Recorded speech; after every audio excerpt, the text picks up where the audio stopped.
بسم الله الرحمن الرحيم. وبالسند المتصل منا إلى الإمام الحمام الحافظ الحجة أمير المؤمنين في الحديث محمد بن إسماعيل بن إبراهيم بن المغيرة بن بردزبة الجعفي البخاري، نفعنا الله بعلومه وفيوضه آمين يا رب العالمين. حدثنا أبو اليمان حكم بن نافع قال أخبرنا شعيب عن الزهري قال أخبرني عبيد الله بن عبد الله بن عتبة بن مسعود أن عبد الله بن عباس أخبره أن أبا سفيان بن حرب أخبره أن هرقل أرسل إليه في ركب من قريش، وكانوا تجارا بالشام في المدة التي كان رسول الله صلى الله عليه وسلم ماد فيها أبا سفيان وكفار قريش، فأتوه وهم بإيلياء فدعاهم في مجلسه وحوله عظماء الروم، ثم دعاهم ودعا ترجمانه قال أيكم أقرب نسبا بهذا الرجل الذي يزعم أنه نبي؟ قال أبو سفيان فقلت أنا أقربهم نسبا، فقال أدنوه مني وقربوا أصحابه فاجعلوهم عند ظهري، ثم قال لترجمانه قل لهم قل لهم إني سائل هذا عن هذا الرجل، فإن كذبني فكذبوه، فوالله لولا الحياء من أن يأثروا علي كذبا لكذبت عنه. ثم كان أول ما سألني عنه أن قال كيف نسبه فيكم؟ قلت هو فينا ذو نسب. قال فهل قال هذا القول منكم أحد قط قلب؟ قلت لا. قال فهل كان من آبائه من ملك؟ قلت لا. قال فأشراف الناس اتبعوه أم ضعفاؤهم؟ قلت بل ضعفاؤهم. قال أيزيدون أم ينقصون؟ قلت بل يزيدون. قال فهل يرتد أحد منهم سخطة لدينه بعد أن يدخل فيه؟ قلت لا. قال فهل كنتم تتهمونه بالكذب قبل أن يقول ما قال؟ قلت لا. قال فهل يغدر؟ قلت لا، ونحن منه في مدة لا ندري ما هو فاعل فيها. قال ولم تمكنني كلمة أدخل فيها شيئا غير هذه الكلمة. قال فهل قاتلتموه؟ قلت نعم. قال فكيف كان قتالكم إياه؟ قلت الحرب بيننا وبينه سجال ينال منا وننال منه. قال ماذا يأمركم؟ قلت يقول اعبدوا الله وحده ولا تشركوا به شيئا واتركوا ما يقول آباؤكم، ويأمرنا بالصلاة والصدق والعفاف والصلة. فقال لترجماني قل له سألتك عن نسبه فذكرت أنه فيكم ذو نسب، وكذلك الرسل تبعث في نسب قومها. وسألتك هل قال أحد منكم هذا القول فذكرت ألا. قلت لو كان أحد قال هذا القول قلبه لقلت رجل يأتسي بقول قيل قبله. وسألتك هل كان من آبائه من ملك فذكرت ألا. فقلت فلو كان من آبائه من ملك قلت رجل يطلب ملك أبيه. وسألتك هل كنتم تتهمونه بالكذب قبل أن يقول ما قال فذكرت ألا. فقد أعرف أنه لم يكن ليذر الكذب على الناس ويكذب على الله. وسألتك أشراف الناس اتبعوه أم ضعفاؤهم فذكرت أن ضعفاؤهم اتبعوه وهم أتباع الرسل. وسألتك أيزيدون أم ينقصون فذكرت أنهم يزيدون. وكذلك أمر الإيمان حتى يتم. وسألتك أن يرتد أحد سخطة لدينه بعد أن يدخل فيه فذكرت ألا. وكذلك الإيمان حين تخالط بشاشته القلوب. وسألتك هل يغدر فذكرت ألا. وكذلك الرسل لا تغدر. وسألتك بما يأمركم فذكرت أنه يأمركم أن تعبدوا الله ولا تشركوا به شيئا وينهاكم عن عبادة الأوثان ويأمركم بالصلاة والصدق والعفاف. فإن كان ما تقول حقا فسيملك موضع قدمي هاتين. وقد كنت أعلم أنه خارج ولم أكن أظن أنه منكم، فلو أني أعلم أني أخلص إليه لتجشمت لقاءه، ولو كنت عنده لغسلت عن قدمي. ثم دعا بكتاب رسول الله صلى الله عليه وسلم الذي بعث به مع دحية الكلبي إلى عظيم البصرة، فدفعه عظيم بصرى إلى هرقل فقرأه فإذا هي بسم الله الرحمن الرحيم من محمد عبد الله ورسوله إلى هرقل عظيم الروم، سلام على من اتبع الهدى. أما بعد فإني أدعوك بدعاية الإسلام، أسلم تسلم يؤتك الله أجرك مرتين، فإن توليت فإن عليك إثم اليريسيين ويا أهل الكتاب تعالوا إلى كلمة سواء بيننا وبينكم ألا نعبد إلا الله ولا نشرك به شيئا ولا يتخذ بعضنا بعضا أربابا من دون الله فإن يتولوا فقولوا اشهدوا بأننا مسلمون. قال أبو سفيان فلما قال ما قال وفرغ من قراءة الكتاب كثر عنده الصخب فارتفعت الأصوات وأخرجنا. فقلت لأصحابي حين أخرجنا لقد أمر بن أبي كبشة إنه يخافه ملك بني أسفر فما زلت موقنا أنه سيظهر حتى أدخل الله علي الإسلام. وكان ابن ناطوري صاحب بس کر دے کئی دن سے ایک ہی حدیث پڑھتے پڑھتے تم کو حفظ بھی ہو گئی ہوگی نہیں؟ کتنے دن سے ایک ہی حدیث چل رہی ہے؟ 5 دن. اچھا تو 5 مرتبہ پڑھ لیا سن لیا پھر بھی یاد نہیں ہوئی، کوئی بات نہیں. بسم اللہ الرحمن الرحیم الحمدللہ رب العالمین والصلاة والسلام علی سید الانبیاء والمرسلین محمد وآلہ وصحبہ اجمعین، اما بعد. حضور اقدس صلی اللہ علیہ وسلم نے دنیا کے بادشاہوں اور حاکموں کے نام جو خط لکھا تھا اس میں ایک خط ہرقل کے نام بھی لکھا تھا جو عظیم الروم تھا، روم کا سب سے بڑا بادشاہ تھا. حضور اقدس صلی اللہ علیہ وسلم نے اس خط کو لکھ کر بصرہ جو کیا ہے جارڈن اور اردو نارمل کے شام میں ایک جگہ کا نام ہے، وہاں وہ حاکم رہتا تھا، وہاں پر اس کو بھیجا تھا. اور اس وقت چونکہ یہ بادشاہ جو ہے ہرقل جو ہے بیت المقدس میں آیا تھا عبادت کے لیے، اس وجہ سے ان کو وہاں بھیج دیا گیا. وہاں خط پہنچنے کے بعد اس نے حضور اکبر صلی اللہ علیہ وسلم کی حالات کو معلوم کرنے کے لیے عرب حضرات کو تلاش کیا. ابو سفیان رضی اللہ تعالیٰ عنہ مل گئے اور ان سے کچھ 11 سوالات کیے اور وہ سوالات کے جواب حاصل کیے. اور ان جوابات کے بعد اس کو معلوم ہو گیا کہ یہ جس آدمی نے خط بھیجا ہے وہ معمولی نہیں ہے، بلکہ اللہ تبارک و تعالیٰ نے جو حضرت عیسیٰ علیہ الصلوۃ والسلام اور دوسرے انبیاء نے جن کے متعلق پیشین گوئی کی تھی کہ ایک بہت بڑے نبی آخری زمانے آنے والے ہیں، وہ وہی ہے اور سچے اور حقیقی طور پر اس کو معلوم ہو گیا. اگر میں پوچھوں کہ کل میں نے کہاں چھوڑا تھا تو شاید پھر آج کچھ گڑبڑ کرو گے، لیکن میں نے آپ کو بتایا تھا کہ ان ساری چیزوں کو سامنے رکھ کر بتائیے کہ ہرقل مسلمان ہوا یا مسلمان نہیں ہوا، اب حضرت کی رائے کیا ہے. یہ گزشتہ کل میں نے کہا تھا اور اسی پر کہا تھا کہ کل کو انشاءاللہ سوچ کر آنا بتائیں گے. چلو آپ لوگ بتائیں، رہنے تو بتائیں، اس سے پہلے میں خود ہی بتا دوں.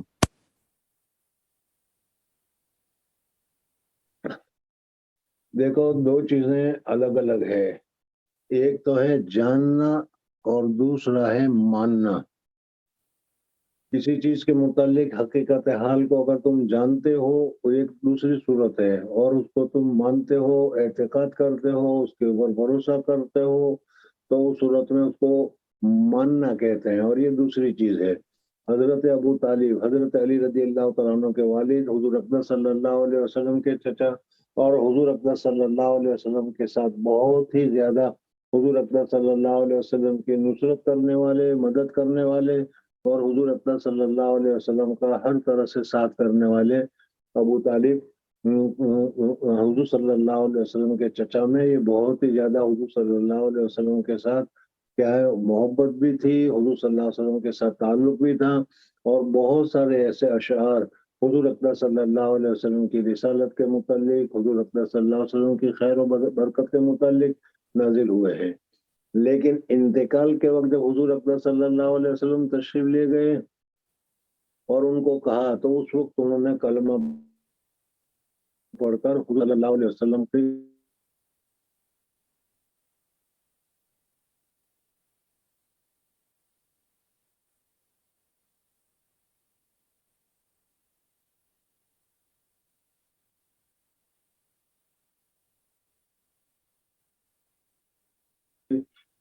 یہ بھی غور کرو اور سوچو کہ بعض حضرات نے ان ساری چیزوں کی وجہ سے جو تمہارے سامنے ذکر کی گئی، اور کیا ہے ابھی تمہارے سامنے الفاظ بھی ایسے ذکر کیے گئے جس کی وجہ سے معلوم ہوتا ہے کہ ہرقل مسلمان ہو گیا.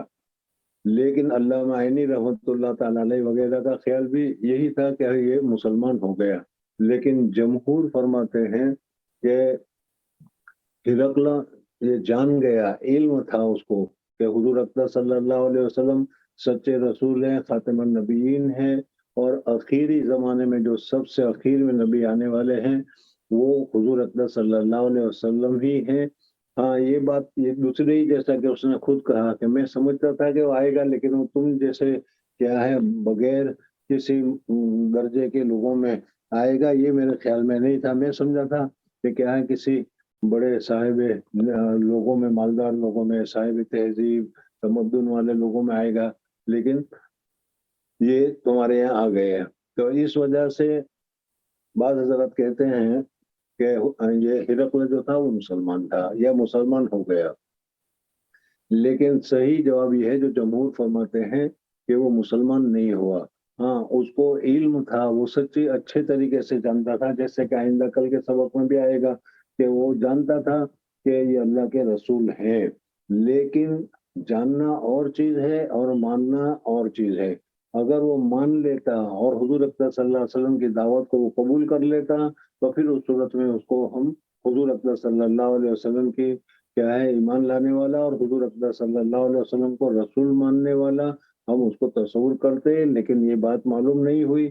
آخر تک بھی یہ مسئلہ چلے گا۔ یاد رکھنا کہ علامہ کیا ہے عینی رحمۃ اللہ تعالیٰ علیہ یا اس کے علاوہ دوسرے جو بعض محدثین ہیں تو یہ ان کو مسلمان قرار دیتے ہیں، لیکن صحیح یہ ہے کہ یہ مسلمان نہیں ہے، اور وجہ اس کی بہت زیادہ ہے۔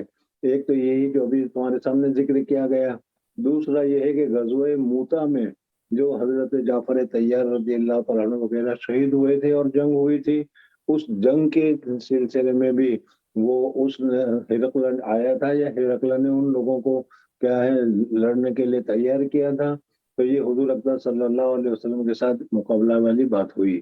اسی طریقے سے غزوہ تبوک کے موقع پر حضور اکرم صلی اللہ علیہ وسلم مدینہ منورہ سے تبوک تک تشریف لے گئے۔ اس وقت بھی تبوک میں وہ خود ہی لڑنے کے لیے آیا ہوا تھا اور حضور اکرم صلی اللہ علیہ وسلم سے لڑنے کے لیے تیار ہوا تھا، لیکن اخیر میں پھر اس نے حضور اکرم صلی اللہ علیہ وسلم کے ساتھ لڑائی وغیرہ نہیں کی اور حضور اکرم صلی اللہ علیہ وسلم کو خط لکھا، اور اس خط میں اس نے خود لکھا کہ میں مسلمان ہوں، لیکن حضور اکرم صلی اللہ علیہ وسلم نے فرمایا کہ کذب، جھوٹ کہا اس نے، وہ مسلمان نہیں ہے بلکہ وہ کیا غیر مسلم ہی ہے۔ بہرحال ان ساری وجوہات کی وجہ سے جمہور فرماتے ہیں کہ ہرقل مسلمان نہیں ہوا، یہ جانتا تھا کہ حضور اکرم صلی اللہ علیہ وسلم سچے رسول ہیں، وہ جانتا تھا کہ حضور اکرم صلی اللہ علیہ وسلم آخری رسول ہیں، لیکن اس کو ایمان لانے کے مقابلے میں اس نے ڈر لگا یا خوف کیا کہ اگر میں مسلمان ہو جاؤں گا تو میری حکومت چلی جائے گی، اور اس اپنی حکومت کو اس نے فوقیت دی اور حکومت کو بچانے کی وجہ سے اس نے حضور اکرم صلی اللہ علیہ وسلم کے اوپر ایمان نہیں لایا۔ تو صحیح اور آخری بات جو صحیح ہے جمہور کا قول ہے وہ یہی ہے کہ ہرقل جو ہے جانتا تھا، لیکن وہ حضور اکرم صلی اللہ علیہ وسلم کی نبوت کو اس نے مانا نہیں، اس نے دل سے قبول نہیں کیا، اس وجہ سے وہ مسلمان نہیں ہے۔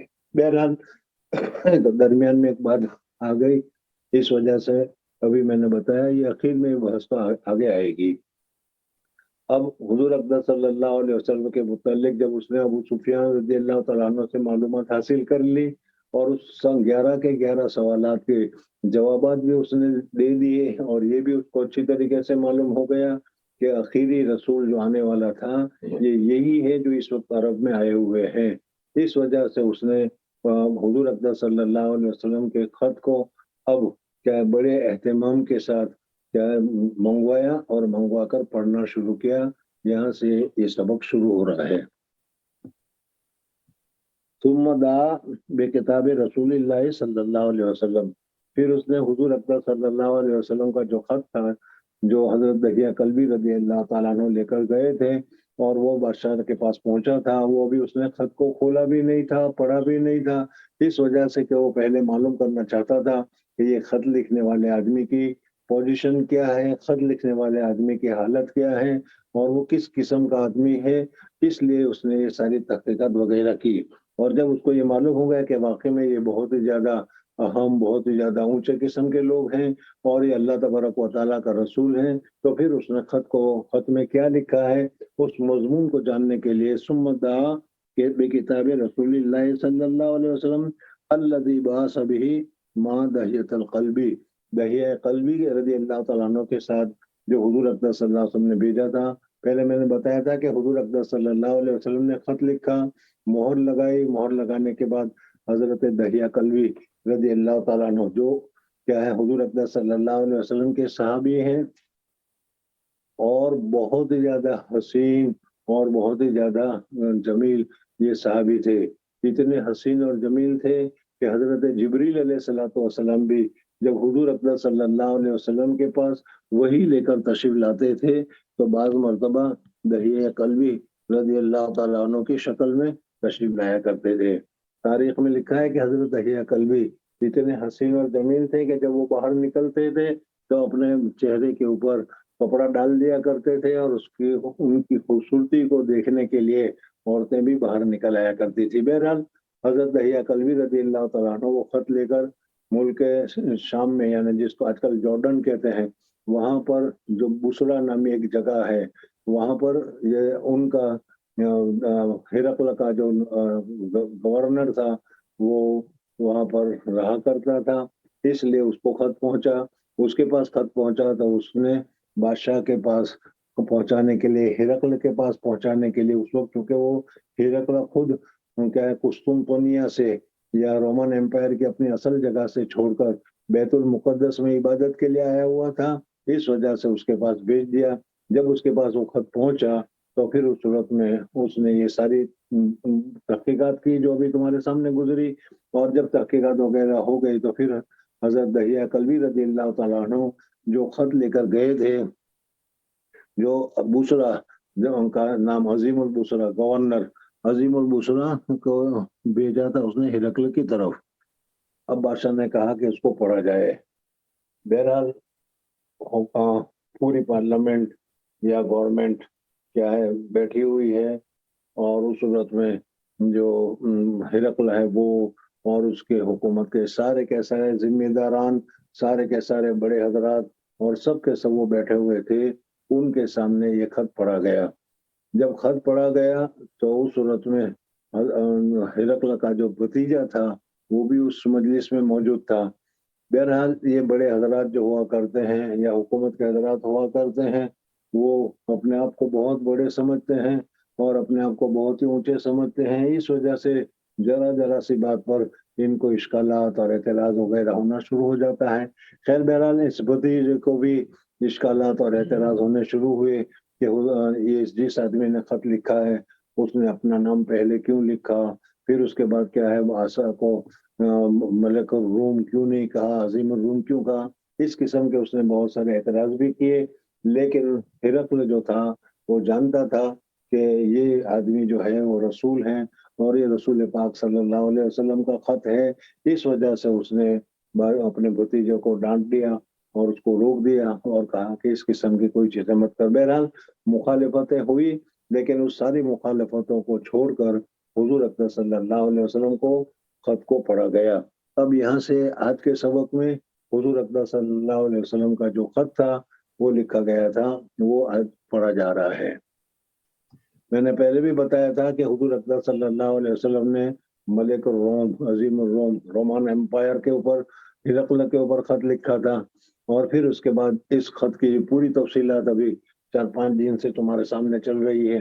اسی طریقے سے ایک خط ایران کے بادشاہ کے نام بھی لکھا تھا، یزدگرد اس کا نام تھا، اس کے اوپر لکھا تھا، لیکن کیا ہے اس نے اس خط کی جو توہین کی، اس توہین کی وجہ سے کیا ہے، کیا وبال، کیا مصیبتیں آئی اور کس طریقے سے دنیا سے ملیم میٹ ہو گیا وہ آپ حضرات کے سامنے ہے۔ اسی طریقے سے مقوقس کے نام، اسی طریقے سے مصر کے حکیم کے نام اور دوسرے حکیموں کے نام بھی حضور اقدس صلی اللہ علیہ وسلم نے وہ خطوط لکھے ہیں۔ میں نے بتایا بھی تھا کہ بعض مرتبہ یہ خطوط جو ہیں ان کی فوٹو کاپیاں کیا ہے ملتی ہیں اور بعض کتابوں میں ان کی فوٹو کاپیاں کی نقل وغیرہ بھی ہے، اور یہ جو خط ہے ہرقل کا وہ اللہ تبارک و تعالیٰ نے اس کو محفوظ رکھا ہے، کہتے ہیں کہ آج بھی وہ موجود ہے۔ خیر بہرحال ثم دعا، پھر اس کے بعد اس نے بلایا منگوایا حضور اکرم صلی اللہ علیہ وسلم کے خط کو جو کہ بھیجا تھا اس کو دہیہ قلبی کے ساتھ عظیم بصرہ کے پاس، فدفعہ عظیم بصرہ، بصرہ کے حاکم نے بھیجا تھا اس کو ہرقل کی طرف، فقرأہ، اب اس کے بعد بادشاہ نے خود اس کو پڑھا۔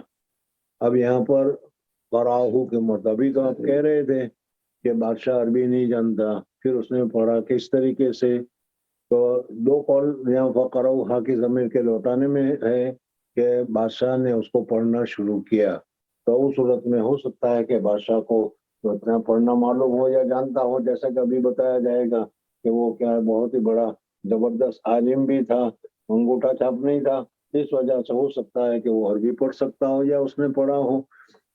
پھر سوال یہ پیدا ہوتا ہے کہ اگر وہ بول سکتا ہے پڑھ سکتا ہے تو پھر یہ ترجمان کو کیوں بلایا گیا تھا؟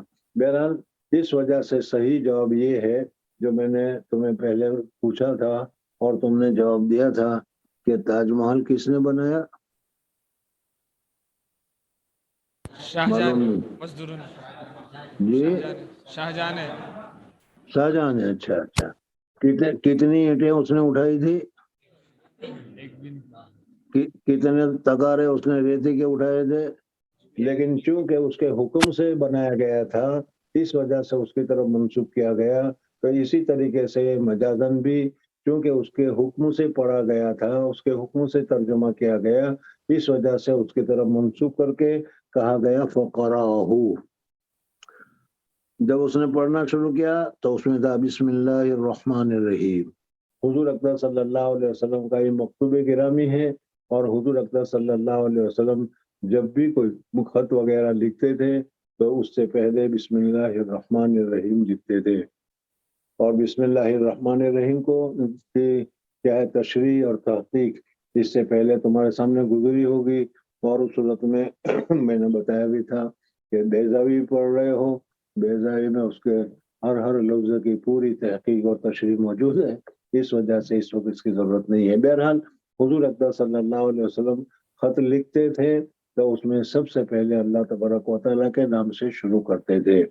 حضرت حضور اکرم صلی اللہ علیہ وسلم نے حضرت سلیمان علیہ الصلوۃ والسلام کا جو خط ہے جو قرآن پاک میں ذکر کیا گیا ہے، اس میں بھی حضرت سلیمان علیہ الصلوۃ والسلام نے سب سے پہلے بسم اللہ الرحمن الرحیم لکھا تھا، تو حضور اکرم صلی اللہ علیہ وسلم نے اسی کی اقتدا کرتے ہوئے یا اسی کے مطابق حضور اکرم صلی اللہ علیہ وسلم نے بھی اپنے خط کی ابتدا بسم اللہ الرحمن الرحیم سے کی۔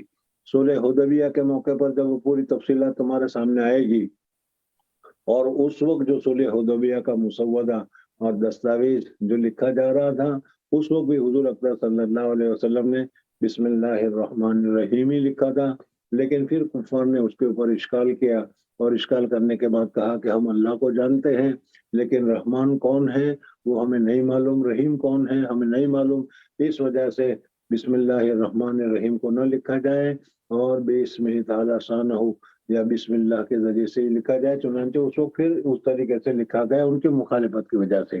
لیکن عامتاً دستور حضور اکرم صلی اللہ علیہ وسلم کا پوری بسم اللہ الرحمن الرحیم لکھنے کا تھا، اور حضور اکرم صلی اللہ علیہ وسلم نے اس خط میں بھی بسم اللہ الرحمن الرحیم لکھی۔ فَإِذَا فِيهِ بسم اللہ الرحمن الرحیم من محمد عبداللہ ورسولہ۔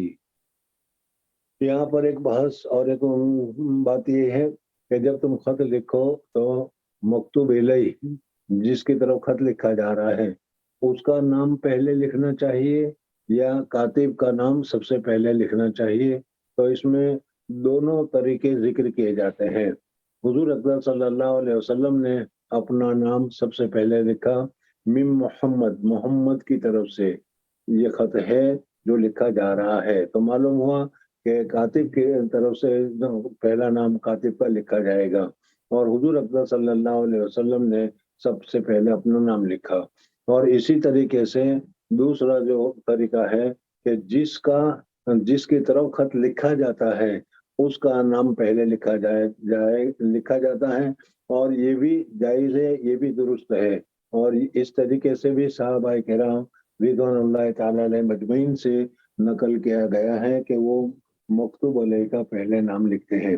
بہرحال دونوں صورتیں ہیں۔ یہاں پر حضور اقدس صلی اللہ علیہ وسلم نے اپنے نام سے شروع کیا، من محمد، محمد کی طرف سے، محمد جو اللہ تبارک و تعالیٰ کے عبد ہے۔ حضور اقدس صلی اللہ علیہ وسلم کے حضور اقدس صلی اللہ علیہ وسلم نے اپنے نام کے ساتھ عبداللہ کا لفظ بڑھایا ہے، یعنی جو اللہ تبارک و تعالیٰ کا بندہ ہے۔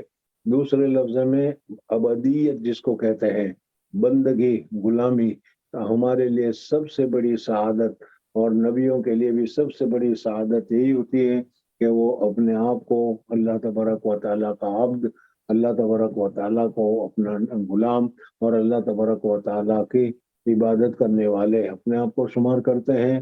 کتنا ہی اونچا درجہ ہو جائے لیکن آدمی آدمی رہتا ہے، وہ معبود نہیں بن جاتا۔ تو گویا کہ ایک ضمنی طور پر اشارہ بھی کر دیا گیا کہ حضرت عیسیٰ علیہ الصلوۃ والسلام کو جو تم اللہ تبارک و تعالیٰ کا بیٹا کہتے ہو یہ صحیح نہیں ہے۔ نبی کتنا ہی اونچا کیوں نہ ہو، جتنا زیادہ اونچا ہوگا وہ اتنا ہی زیادہ عبدیت میں اللہ تبارک و تعالیٰ کے نزدیک سب سے زیادہ قریب ہوگا۔ خود حضور اقدس صلی اللہ علیہ وسلم سے نقل کیا جاتا ہے کہ حضور اقدس صلی اللہ علیہ وسلم فرماتے ہیں، انا آکل کما آکل العبد، میں اسی طریقے سے کھاتا ہوں جس طریقے سے ایک عبد اور ایک غلام کیا کھاتا ہے۔ بہرحال عبدیت یہ سب سے اونچا درجہ ہے، یہ عبدیت یہ سب سے اونچی صفت ہے، اور جو آدمی عبدیت کی صفت میں جتنا زیادہ اونچا ہوگا، اپنے آپ کو اللہ تبارک و تعالیٰ کا غلام سمجھے گا، اپنے آپ کو اللہ تبارک و تعالیٰ کا کیا ہے عبد سمجھے گا، وہ اتنا ہی زیادہ اللہ تبارک و تعالیٰ کے قریب ہوگا۔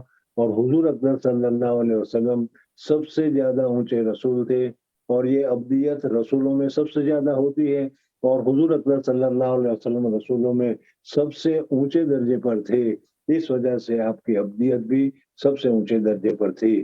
تو حضور اقدس صلی اللہ علیہ وسلم نے یہاں پر کہا من محمد، محمد کی طرف سے، تو گویا کہ حضور اقدس صلی اللہ علیہ وسلم میں دو خصوصیات تھی۔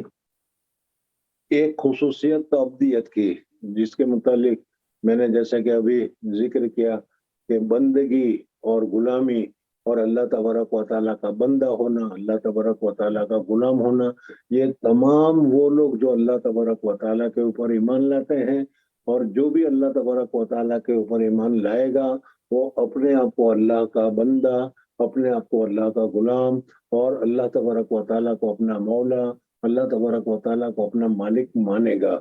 تو گویا کہ عبدیت تو ایک ایسی چیز، ہاں اس میں ضرور فرق ہوگا کہ بعض میں یہ عبدیت زیادہ ہوتی ہے، بعض میں یہ عبدیت کم ہوتی ہے۔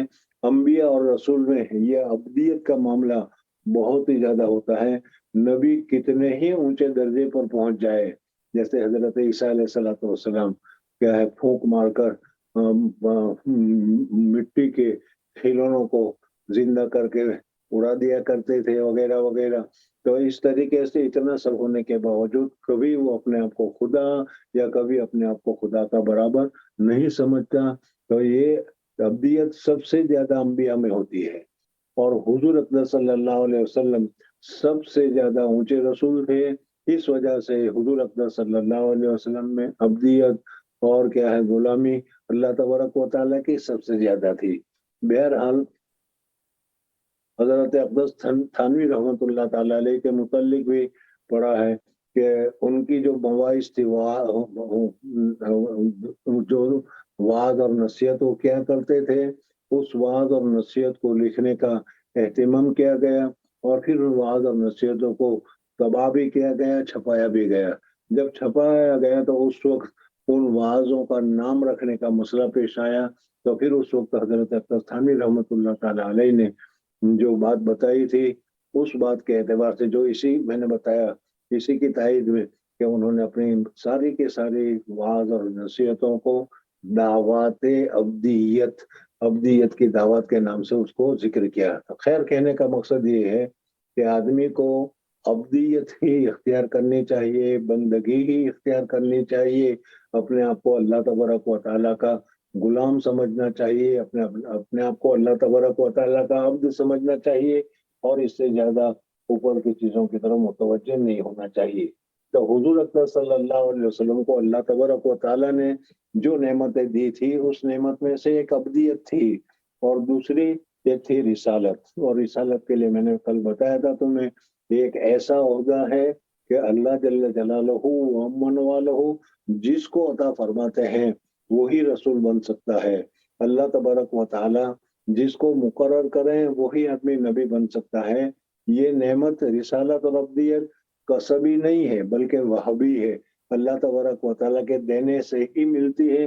آدمی خود کتنی عبادت کر کے اگر اس درجے کو حاصل کرنا چاہے تو حاصل نہیں کر سکتا. چونکہ حضور اکرم صلی اللہ علیہ وسلم دعوت ابدیت میں بھی بہت ہی اعلیٰ اور اونچے درجے پر تھے. اس وجہ سے سب سے پہلے حضور اکرم صلی اللہ علیہ وسلم نے من محمدین کے بعد بتایا جو اللہ تبارک و تعالیٰ کا بندہ ہے اور اللہ تبارک و تعالیٰ کا رسول ہے. چونکہ حضور اکرم صلی اللہ علیہ وسلم رسول تھے اور اس وقت حضور اکرم صلی اللہ علیہ وسلم جو خط لکھ رہے ہیں وہ رسول ہونے کی حیثیت سے دعوت پہنچانے کے اعتبار سے لکھ رہے ہیں.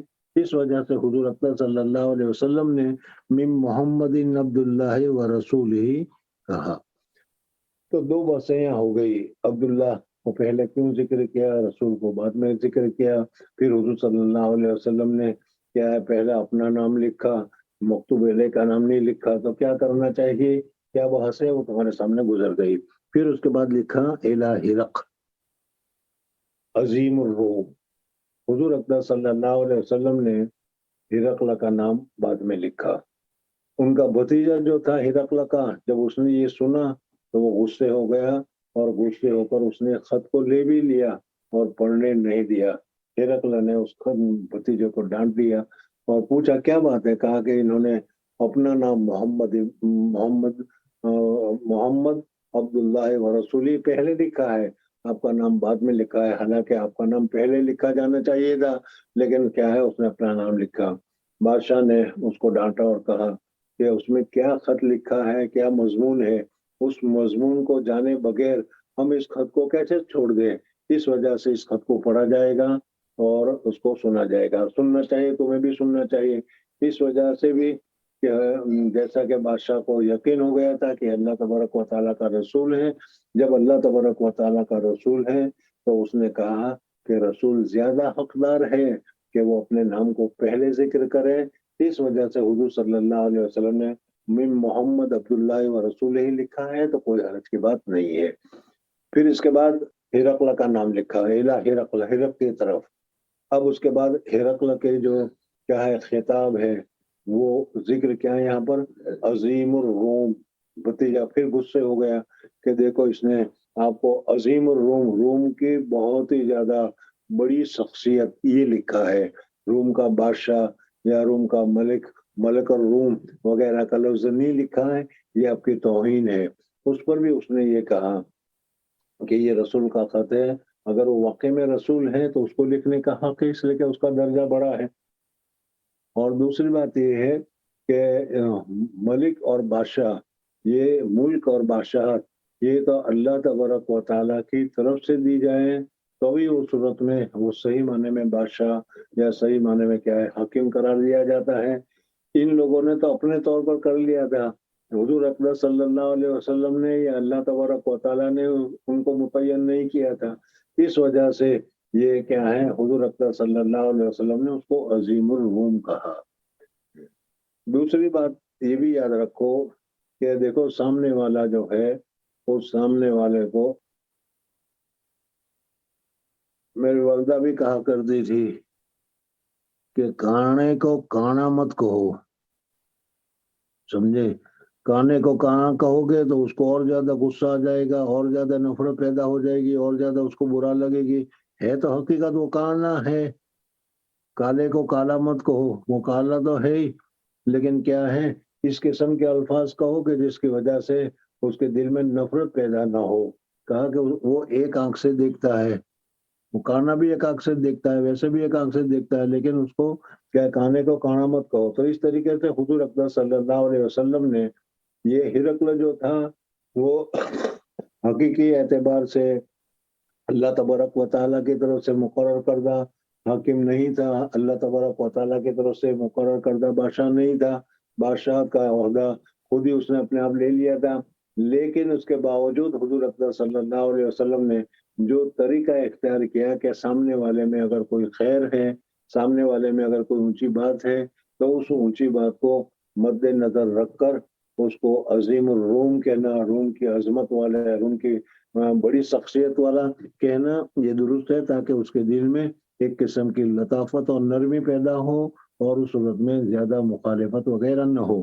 تو حضور اکرم صلی اللہ علیہ وسلم نے لکھا الی ہرق عظیم الروم، پھر اس کے بعد لکھا سلام علی من اتبع الہدی، سلامتی ہو اس شخص پر جو ہدایت کا تابعدار ہے۔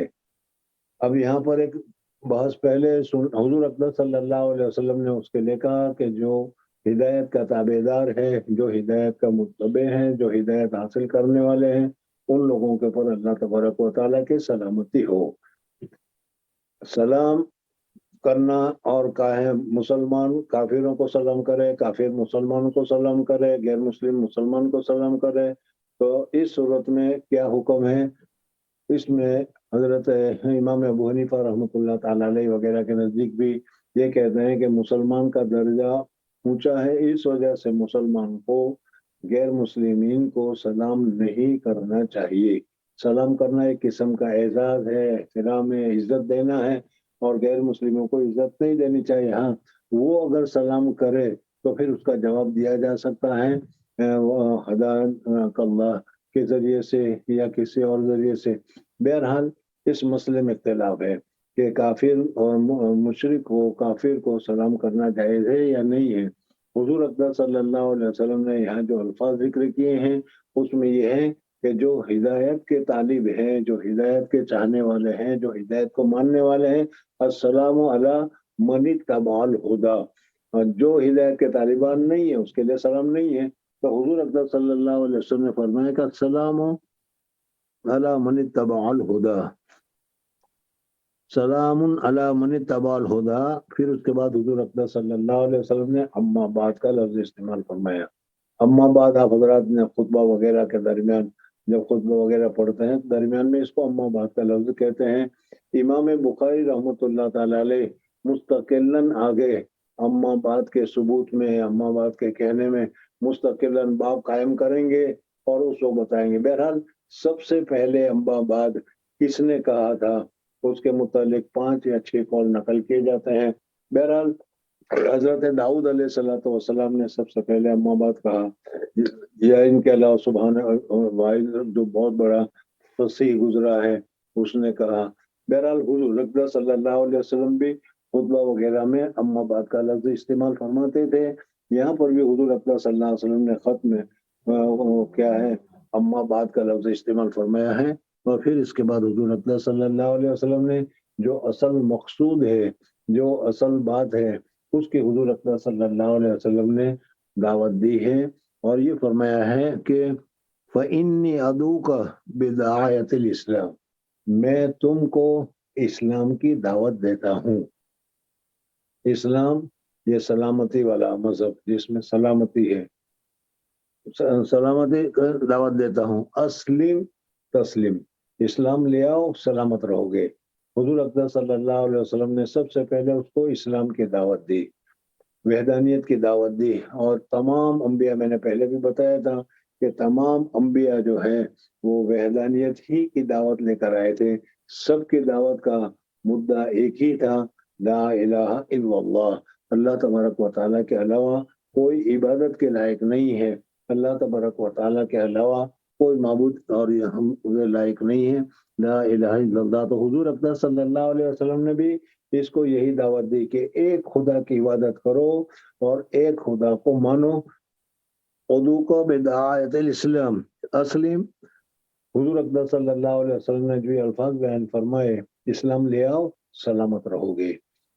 حضور اکرم صلی اللہ علیہ وسلم کے جو الفاظ ہیں وہ کیا ہیں، ایسے جامع اور معنی ہیں کہ الفاظ بہت کم ہیں، لیکن اس کا معنی اور مطالب کو اگر تم غور کرو، سوچو، تو بہت ساری چیزیں اس میں شامل ہو جائے گی. سمجھ میں آیا؟ حضور اقدس صلی اللہ علیہ وسلم کو اللہ تبارک و تعالیٰ نے یہ ملکہ عطا فرمایا تھا کہ مختصر الفاظ میں بہت بڑی بڑی بات فرما دیا کرتے تھے، جس کو ہم اپنی اصطلاح میں کہتے ہیں کہ کوزے میں سمندر کو بھر دیا جائے. تو حضور اقدس صلی اللہ علیہ وسلم کی الفاظ، اسلام لے آؤ تم سلامت رہو گے، اسلام لے آؤ تمہاری حکومت سلامت رہے گی، اسلام لے آؤ دنیا میں خیریت سے رہو گے اور آخرت میں بھی خیریت سے رہو گے. یہ ساری کی ساری چیزیں اس میں آ گئی، لیکن بادشاہ اس کو سمجھ نہیں سکا. خیر بہرحال حضور اقدس صلی اللہ علیہ وسلم نے فرمایا اسلم، اسلام لے آؤ سلامت رہو گے.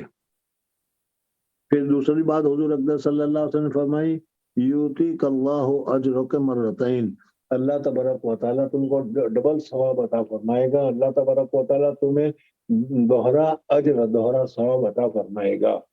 تو حضور اقدس صلی اللہ علیہ وسلم نے ہرقل کو دعوت دی، دعوت ایمان، اور کہا کہ تم ایمان لے آؤ. ایمان لانے کی وجہ سے تمہیں جو خطرہ ہے کہ میری حکومت چلی جائے گی، ایمان لانے کی وجہ سے تمہیں جو خطرہ ہے کہ یہ قوم جو ہے وہ میری مخالف ہو جائے گی وغیرہ جو ہوئی تھی، حضور اقدس صلی اللہ علیہ وسلم نے پہلے ہی جملے میں اس کو بتا دیا کہ اس خطروں کو نکال دو، اللہ تبارک و تعالیٰ کے اوپر تم ایمان لاؤ گے، اسلم تو تسلیم، سلامت رہو گے، تمہاری حکومت باقی رہے گی، تمہاری کیا ہے سلطنت باقی رہے گی، تم بھی سلامت رہو گے، تم بھی جہنم سے بچو گے، اور تم بھی اللہ تبارک و تعالیٰ کے مقرب ہو جاؤ گے، اللہ تبارک و تعالیٰ کے محبوب ہو جاؤ گے. سب اس میں آ گیا، اسلم تسلیم. پھر اس کے بعد حضور اقدس صلی اللہ علیہ وسلم نے فرمایا کہ اللہ تعالیٰ تمہیں دوہرا اجر دے گا. اب یہ دوہرا اجر کیوں دے گا؟ اس کی دو وجہ ہے. ایک وجہ تو یہ کہ حضرت عیسیٰ علیہ السلام کو مانتے تھے وہ، تو حضرت عیسیٰ علیہ السلام بھی اللہ تبارک و تعالیٰ کے سچے رسول تھے. یہ دوسری بات رہی کہ بعد میں انہوں نے تحریف کر کے اس کو ابن اللہ یا کیا کیا کر دیا، لیکن اللہ تبارک و تعالیٰ کے بندے تھے، اللہ تبارک و تعالیٰ کے رسول تھے، اس رسول کو مانتے تھے. اس رسول کو ماننے کی وجہ سے ایک نیکی انہوں نے کی، اس نیکی کا ثواب ہوا. اب حضور اقدس صلی اللہ علیہ وسلم کو مان رہے ہیں، تو حضور اقدس صلی اللہ علیہ وسلم کو ماننے کی وجہ سے دوسری نیکی ہوئی. اس وجہ سے حضور اقدس صلی اللہ علیہ وسلم نے فرمایا کہ تم کو دوہرا ثواب ملے گا. دوسرا جواب یہ ہے کہ الدال علی الخیر کفاعلہ، یہ بھی اپنی جگہ پر اہم مسئلہ ہے کہ ہمیں نیک کام کرتے رہنا چاہیے اور امر بالمعروف اور نہی عن المنکر کرتے رہنا چاہیے، لوگوں کو صحیح راستہ بتاتے رہنا چاہیے، لوگوں کو صحیح رہنمائی کرتے رہنا چاہیے وغیرہ وغیرہ. یہ بھی ایک مستقل بحث ہے جو اگر کبھی موقع ہوا تو کسی وقت بتائیں گے. لیکن اتنا بھی بتاتا چلوں کہ دیکھو کسی آدمی نے تم لوگوں کو محنت کر کے پڑھنے کے لیے بھیجا ہے، آج ان کی کوشش کی وجہ سے، ان کی رہنمائی کی وجہ سے تم کیا ہے حدیث کو پڑھنے والے اور دین کو جاننے والے بنے ہیں. تو اسی طریقے سے تمہارے لیے بھی لازم ہے کہ تم بھی کسی دوسروں کو پڑھنے کے لیے مدرسے میں اور اسی طریقے سے پڑھانے میں اور اسی طریقے سے دوسرے کام میں مدد کرتے رہو تاکہ تم کو بھی دوہرا ثواب ملے. ایک تمہارا اپنے عمل کرنے کا، دوسرا تمہاری وجہ سے جو دوسرے لوگوں کو ہدایت ملی ہے اس کا ثواب. تو اس وجہ سے حضور اقدس صلی اللہ علیہ وسلم نے یہاں کہا کہ یوتیک اللہ اجرک مرتین، ایک تو تمہارے مسلمان ہونے کی وجہ سے تم کو ثواب ملے گا، اور بادشاہ یا بڑا آدمی جو ہوتا ہے جب وہ مسلمان ہوتا ہے تو اس کی دیکھا دیکھی بہت سارے لوگ، بہت ساری اس کی رعیت، بہت سارے اس کے آدمی وہ بھی دیکھا دیکھی مسلمان ہو جاتے ہیں. تو اسی طریقے سے تمہارے مسلمان ہو جانے کی وجہ سے تمہاری حکومت کے لوگ بھی مسلمان ہو جائیں گے اور تمہاری حکومت کے لوگ مسلمان ہو جائیں گے. تو الدال علی الخیر کفاعلہ کی وجہ سے ان کا ثواب بھی تم کو ملے گا. تو ایک تو ثواب ملا تم کو ایمان لانے کی وجہ سے، اور دوسرا تمہاری وجہ سے جو کچھ لوگوں نے خیر حاصل کیا، ایمان حاصل کیا، اس کی وجہ سے. تو حضور اقدس صلی اللہ علیہ وسلم فرمایا یوتیک اللہ اجرک مرتین، اللہ تبارک و تعالیٰ عطا کرے گا تو میرے اجر کو مرتین. فَإِن تَوَلَّيْتَ، اور اگر تم مسلمان نہیں ہوئے اور تم نے پش پھرائی اور میری دعوت کو قبول نہیں کیا